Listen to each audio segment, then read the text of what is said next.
ದಕ್ಷಿಣ ಕನ್ನಡ ಜಿಲ್ಲೆಯ ಏಕೈಕ ಕ್ಷೇತ್ರ ಇದು ನಮ್ಮ ಬರ್ಕಾಜ ಕ್ಷೇತ್ರ.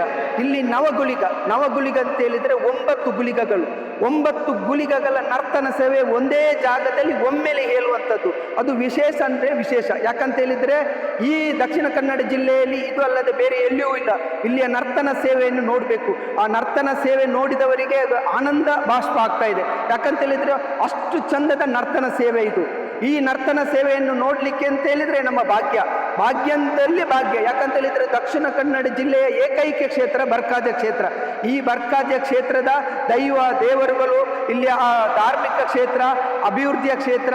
ಇಲ್ಲಿ ಒಂದು ಚಿಂತನೆ ಇದೆ, ಖಾಲಿ ಧಾರ್ಮಿಕ ಕ್ಷೇತ್ರ ಅಲ್ಲ, ಇದು ಚಿಂತನೆಯ. ಇಲ್ಲಿ ಯಾರೇ ಭಕ್ತರು ಬಂದರೂ ಸಹ ಇಲ್ಲಿ ಒಂದು ಚಿಂತನೆ ಮಾಡುವಂಥ ಶಕ್ತಿ ನಮಗೂ ಬರ್ತದೆ.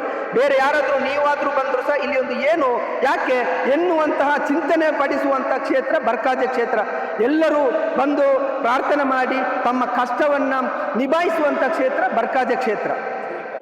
ನೋಡಿ, ಇದು ನವಗುಳಿಗ ಅಂತ ಹೇಳಿದರೆ ದಕ್ಷಿಣ ಕನ್ನಡ ಜಿಲ್ಲೆಯಲ್ಲಿ ಎಲ್ಲಿಯೂ ಇಲ್ಲಲ್ಲ, ಇಲ್ಲೇ ಮಾತ್ರ ಇರುವಂಥದ್ದು. ಇದು ವಿಶೇಷ ಅಂತ ಹೇಳಿದರೆ ಇಲ್ಲಿ ಒಂದು ದೈವದ ಎದುರು ನಾವೊಂದು ಪ್ರಾರ್ಥನೆ ಮಾಡಿದ್ರಂದ್ರೆ ಆ ಪ್ರಾರ್ಥನೆಯ ಫಲವನ್ನು ಇಷ್ಟೇ ದಿನದಲ್ಲಿ ಕೊಡ್ತಾರೆ ಅಂತ ಹೇಳಿ ಇಲ್ಲಿಯ ಧರ್ಮದರ್ಶಿ ರಮೇಶ್ ಅವರು ಹೇಳ್ತಾರೆ. ಆ ರಮೇಶ್ ಅವರು ಹೇಳಿದ ಒಂದು ದಿನ ಆಚೆ ಈಚೆ ಆಗದ ನಮ್ಮ ಕಷ್ಟವನ್ನು, ನಮ್ಮ ಸಮಸ್ಯೆಯನ್ನು ಬಗೆಹರಿಸುವಂಥ ಕ್ಷೇತ್ರ ಇದು ಬರ್ಕಾಜೆ ನವಗುಳಿಗ ಕ್ಷೇತ್ರ. ಇದು ದುರ್ಗಾ ಪರಮೇಶ್ವರಿ ಕ್ಷೇತ್ರ. 11ನೇ ವರ್ಷದ ಜಾತ್ರಾ ಮಹೋತ್ಸವ ನಡೀತಾ ಇದೆ. ಇಲ್ಲಿ ಏನಪ್ಪಾ ವಿಶೇಷ ಅಂತಂದ್ರೆ ನವಗುಳಿಗ ಕೋಲ ಅಂತಂದ್ರೆ ಒಂದೇ ಕಡೆ 9 ಗುಳಿಗಗಳ ಸೇವೆ ನಡೆಯುತ್ತೆ. ಇಲ್ಲಿ ಕೋಲ ನಡೆಯುತ್ತೆ. ಈ ದಕ್ಷಿಣ ಭಾರತ ಅಂದ್ರೆ ಮಂಗಳೂರು ಕಡೆ ಸಾಮಾನ್ಯವಾಗಿ ಜಾಸ್ತಿ ನಡೆಯೋದು ಇದೇನೆ. ಅದರಲ್ಲಿ ವಿಶೇಷ ಏನಪ್ಪಾ ಅಂದ್ರೆ ಬರ್ಕಾಜೆಯಲ್ಲಿ ಒಟ್ಟಿಗೆ ಒಂದೇ ಸಾರಿ 9 ಗುಳಿಗಳ ಕೋಲ ನಡೆಯುತ್ತೆ. ಇಲ್ಲಿ ಭಾರಿ ಅದ್ಭುತವಾಗಿರುತ್ತೆ ನೋಡೋದಕ್ಕೆ. ಬನ್ನಿ, ಒಂದ್ಸಲ ಎಲ್ಲ ಭಕ್ತಾದಿಗಳು ಒಂದ್ಸಲ ಬಂದು ನೋಡಿ, ಈ ದೇವಸ್ಥಾನಕ್ಕೆ ವಿಸಿಟ್ ಮಾಡಿ. ಇದ್ರ ಪವರ್ ಏನು ಅಂತ ನಿಮ್ಗೂ ಗೊತ್ತಾಗುತ್ತೆ. ಎಂತ ಕಷ್ಟ ಇದ್ರೂ ಇಲ್ಲಿ ಪರಿಹಾರ ಆಗುತ್ತೆ.